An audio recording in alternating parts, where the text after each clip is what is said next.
Vamos falar de uma coisa que parece um bicho de sete cabeças: o sistema tributário brasileiro. Muita gente acha complexo, cheio de nomes e regras. Mas e se fosse possível entender a lógica por trás disso tudo? É exatamente o que vamos fazer agora. A ideia é construir uma base sólida para ninguém mais se sentir perdido nesse assunto. Vamos mergulhar nisso? Essa é talvez a primeira pergunta que todo mundo faz, né? Imposto, taxa, contribuição, parece tudo a mesma coisa, mas não é. Cada nome desses tem um porquê, uma função bem específica. E olha, entender essa diferença é o segredo para decifrar o resto do quebra-cabeça. Vamos resolver isso agora mesmo. E aqui a gente já começa com a primeira grande sacada. Pensa assim, tributo é como se fosse o sobrenome da família. E imposto? Bom, imposto é só um dos filhos. Entender essa relação, quem é a família toda e quem é cada membro, é o que vai botar uma luz em tudo. Então, o que é um tributo afinal? Pela lei, a definição é bem direta. Primeiro, é um pagamento em dinheiro. Segundo, é obrigatório, não é opcional. E o mais importante de tudo, só pode ser criado por lei. Ninguém pode acordar um dia e inventar um tributo do nada. Essa é a categoria mãe, sabe? O grande guarda-chuva que cobre todo o resto. Ok, aqui a gente vê a diferença na prática. De um lado o tributo, que é a categoria geral, o pacotão, do outro o imposto, que é um tipo bem específico dentro desse pacote, e a característica principal dele é para onde vai o dinheiro. O imposto financia as despesas gerais do governo, saúde, educação, segurança, sem que a gente receba algo em troca diretamente por aquele pagamento específico. E olha só esse gráfico, ele mostra a família inteira. O imposto é só uma fatia do bolo. A gente tem também as taxas, que são pagas por um serviço que a gente usa, tipo a coleta de lixo. Tem as contribuições de melhoria, que acontecem quando uma obra pública valoriza um imóvel. E ainda tem outras duas, os empréstimos compulsórios e as contribuições especiais. Todos eles, sem exceção, são filhos daquele gênero maior, o tributo. Certo, agora que a gente já conhece os jogadores, bora entender as regras do jogo. Porque não é bagunça, não. A Constituição não dá poder ilimitado para o governo criar tributos.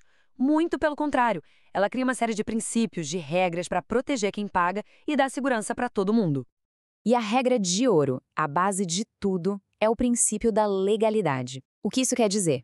É simples. Um tributo não pode nascer de uma canetada, de uma ordem qualquer. Ele precisa, obrigatoriamente, passar por todo o processo no Congresso e ser aprovado como uma lei. Isso é o que protege todo mundo de cobranças que aparecem do nada. E não é só criar a lei e sair cobrando no dia seguinte, não. Existem duas travas de tempo para evitar surpresas. A primeira é a anterioridade anual. O aumento só pode valer a partir de 1º de janeiro do ano seguinte. A segunda é a nonagesimal, que exige um respiro de 90 dias depois que a lei é publicada. Na prática, o que vale é o prazo que demorar mais, dando tempo para todo mundo se preparar. Essa regra aqui é pura questão de justiça. Imagina só, alguém vende um carro hoje. Aí, no mês que vem, sai uma lei nova que aumenta o imposto dessa venda e querem cobrar diferença do passado. E isso não pode acontecer. A lei tributária não tem máquina do tempo. Ela só vale daquele momento para frente. Aqui a gente fala de justiça fiscal. A ideia é bem intuitiva. O peso do tributo deve ser distribuído de acordo com a capacidade de cada um de pagar. O exemplo mais clássico disso é a tabela do imposto de renda. Quem tem uma renda maior, paga uma alíquota, ou seja, um percentual maior. É uma tentativa de deixar a conta mais equilibrada. Beleza, já entendemos os tipos de tributos e as regras do jogo. Mas quem pode cobrar o quê? Agora vamos ver como esse poder é dividido entre União, estados e municípios no Brasil. A Constituição fez uma divisão bem clara desse bolo tributário. A lógica é que cada nível de governo cuida daquilo que está mais perto da sua realidade. A União, lá em Brasília, fica com os tributos de alcance nacional, como os que incidem sobre a renda e a produção industrial. Os estados cuidam da circulação de mercadorias, o famoso ICMS, e dos veículos, o IPVA.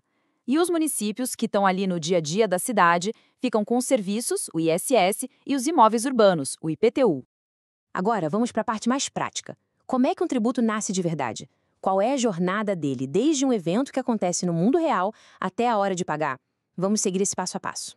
Tudo, absolutamente tudo, começa com o fato gerador. Pensa nele como o gatilho. É aquela ação específica descrita na lei que, quando acontece, liga à obrigação de pagar. Vendeu um produto? Disparou o gatilho do ICMS. Teve lucro? Gatilho do imposto de renda. Prestou serviço? Gatilho do ISS. Se não tem o fato gerador, não tem tributo. Simples assim.